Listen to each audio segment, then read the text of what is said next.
வாழ்க நலத்துடன். இன்னைக்கு வந்து பார்த்தீங்கன்னா, காலையில வந்து முலாம்பழம் ஜூஸும், அதுக்கப்புறம் கொய்யாப்பழம் தாங்க எடுத்துக்கிட்டேன். கொய்யாப்பழம் வந்து எனக்கு அவ்வளவா பிடிக்காதுங்க. ஏன்னா வந்து பல்லெல்லாம் ஒரு மாரி கூசுற மாரி இருக்கும். பட் நம்ம சாப்பிட்டு தான் பசங்களும் சாப்பிட்டு பழகுவாங்க. இப்ப நான் சாப்பிட்டு பழகியிருக்கேங்க. உடம்புக்கு நல்லதுனால சாப்பிட்டு பழகியிருக்கேங்க. அதனால குட்டி குட்டியா கட் பண்ணி வச்சிருக்கேன் பசங்களும் சாப்பிட்டதுக்காக.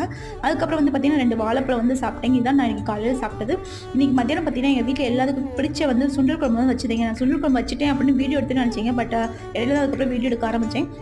இந்த சுண்டல் குழம்பு வந்து எங்கள் வீட்டில் எல்லாருக்கும் ஃபேவரட்டுங்க. சுண்டல் குழம்போட கொஞ்சம் இனிப்பு பூசணிக்காவும் ஆம்லெட் வச்சு சாப்பிட்டீங்கன்னா அவ்வளோ தேவாமிர்தமாக இருக்குங்க. அதுவும் கடைசி அந்த சுண்டல் குழம்பு வந்து கொஞ்சம் 4 வாய் இருக்கிறப்ப கொஞ்சம் கெட்டி தயிர் ஊற்றி சாப்பிட்டீங்கன்னா அப்படி அடிப்பொலியாக இருக்குங்க. எங்கள் வீட்டில் வந்து சுண்டல் குழம்பு மட்டும் வச்சோம்னா வந்து தட்டெல்லாம் கழுவவே தேவைங்க. அவ்வளோ க்ளீனாக வந்து இருக்குங்க.